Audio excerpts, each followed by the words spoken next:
We live in the worst time ever.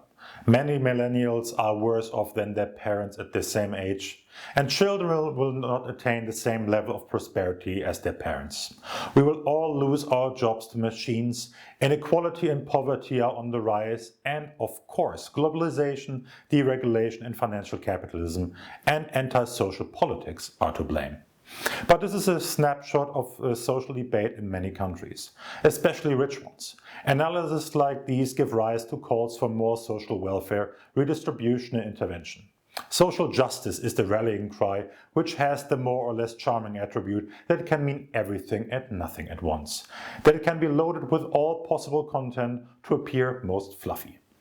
It serves as the semantic antithesis to neoliberalism if you question the sense of validity of even the most outrageous suggestions under the social justice label. Be prepared to be branded as antisocial. The most popular measurement in society seems to be wealth distribution and highlighting poverty. Well, kind of. As countries like Germany, pre-corona, but after a massive influx of asylum seekers, still had hard numbers to back up progress. Taking the classic definition of poverty, material hardship, the Federal Statistical Office announced in 2018 that it fell to a low of 3.1%, a trend that we have seen worldwide. But no solution without inventing a new problem. Especially in Western countries, poverty is no longer the yardstick, having been replaced by poverty risk. Those who have to live with less than 60% of the median income are already affected. Those of us who have read past the headlines or had to suffer through statistic lectures can spot the problem. Even if we all became millionaires overnight, those 60% would still be relatively poor. The suggested solution is distribution via welfare, which leaves us with another problem connected to justice and its debate. Welfare is increasingly constructed as a right that individuals hold over society that can be used against the state or to ask for a certain degree of protection, for benefits or for services. These rights are varied. Right to work, right to an adequate standard of living, to health or to housing, to education. They can now be found in most legal instruments governing fundamental rights. In Europe and globally, for instance, the Charter of Fundamental Rights of the European Union. This may seem natural to us. Who doesn't think that everyone should have access to healthcare, to education, be provided food and have a roof above one's head? However, the reality is that these rights represent a major departure from fundamental rights as they were originally constructed by the Enlightenment philosophers.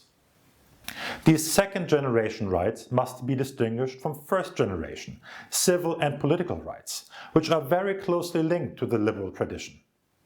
These are the rights found within the British Bill of Rights of 1689 and the French Declaration of Human Rights and Citizenship of 1789. Among them, freedom of thought and speech, of association, protection against undue restraint, right to property, and above all, right to liberty. The main difference between first and second generation rights, which explains why the latter have never been central in liberal thinking, is that while the first only requires abstention from others and from the state, the second requires positive action and, more problematic, the potential infringement of the first. To say that you have the right to food and shelter means that someone else has the duty to provide you with such food and shelter. Usually, the state should step in, meaning, at the end of the day, another individual or all of us. There is hence an inherent clash between these rights. A right to welfare for one means breach of property rights or freedom for another. It is not to say that education, welfare, housing are not important for people's dignity, but that construing them as rights gives rise to more problems than it answers. The idea of welfare as a right is inherently linked to the idea of social justice, whose basic assumptions have been formidably criticized by Friedrich August von Hayek throughout his career and in his writing. The main flaw with the idea of social justice is that it sees society in its myriad of interactions as if it was unfolding according to a certain plan, was pursuing a certain objective or followed a certain intention. This, of course, is a constructivist fallacy. Society has no plan. It is only the result of free action, coordinated mostly by voluntary exchange. Hence, it makes no sense to treat the result of these interactions as just or unjust, as you would do for human action. However, this is exactly what welfare as a right does, by claiming that individuals have a right to a certain division of the welfare that comes out of society, by claiming society at large has the inherent responsibility to take care of you, to protect you from social risk, that you need someone to take care of you because you clearly cannot.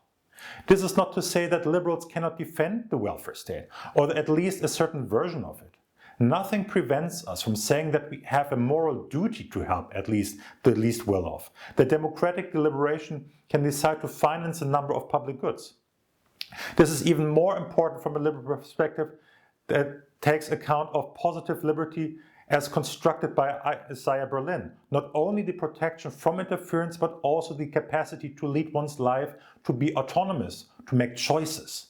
If we want equality of opportunity, these opportunities have to be enabled, especially for those who still have all their life ahead of them. It is just important to stress inside the liberal family and against our opponents that liberalism is not or should not be ignorant of hardship or basic socio-economic needs. This is also the case from a more utilitarian perspective of welfare maximization. In order to function, societies need people who feel secure and are in good health. In order to unlock equality of opportunity, they need to be educated. This is even more true in today's knowledge economy. We have an interest in evolutionary social cohesion based on opportunity, as it makes societies more stable. Unfortunately, the debate on social justice rarely goes beyond the banal demand for redistribution from top to bottom. It is not talking about unlocking human potential. It is about equalizing and having the semantics right to justify the work of the welfare industry and the political narrative of social intervention. This again uncovers fundamental different understandings of people and society between socialists and liberals, between paternalistic proponents of a nanny state and those who believe in the potential of people. While the armchair socialists of old were sitting in coffee houses dreaming of liberating the working class from capitalist ownership, the new Twitter socialists are dreaming of liberating the working class from work altogether. Take the example of the proposal for universal basic income. The UBI flows directly from the idea of welfare as a right, the idea that we hold a right on society to provide us with an income regardless of our contribution to this society. This makes conceptually little sense because the wealth of any society only comes from the contributions made by its individuals. If some have a right to the sum of money without any counterpart, this means that some have the duty to work for others.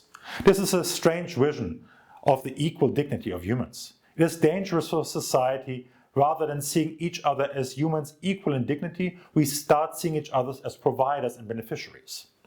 This is not to say that no safety net should exist, but that it should simply be a safety net.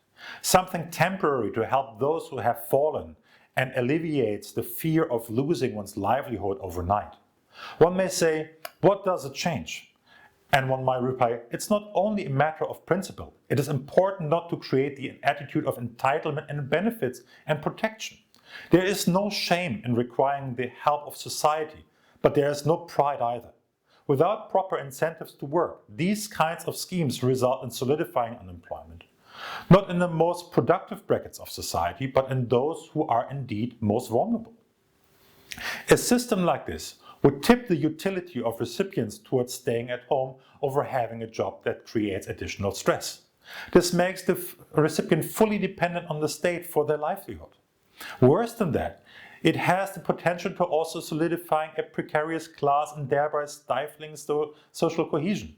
Instead of creating opportunities for families and children, it makes them reliant on the carer. The carer, the state, that primarily becomes the securer of second-generation rights. A social service provider, your nanny. The total requirement to fund such initiatives across the EU would be in the trillions of euros, and we must ask ourselves how this would be funded.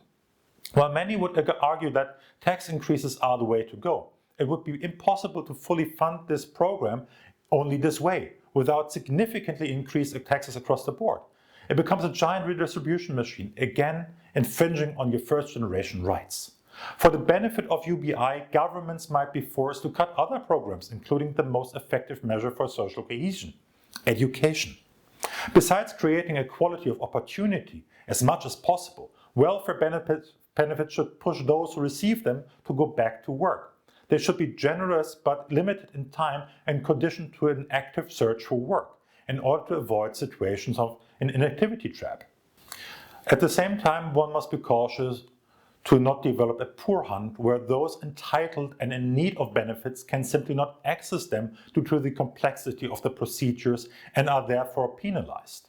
Rather than inventing new complicated schemes, we should radically reform our welfare state and implement what had been very well argued for by Milton Friedman: a flat tax on all incomes combined with a negative income tax for those whose revenue falls short and under a certain threshold.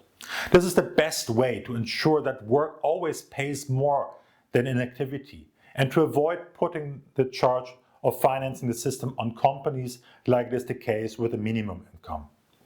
For liberals, it is crucial that we combine our belief in people with opportunity creation. We all benefit from a society where people are safe and feel secure for their livelihood. We all benefit from well-off societies where people, regardless of their social status, of their parents, their creed, their color, or their sex, feel that they have a better life ahead of them and that they can make it on their own merits.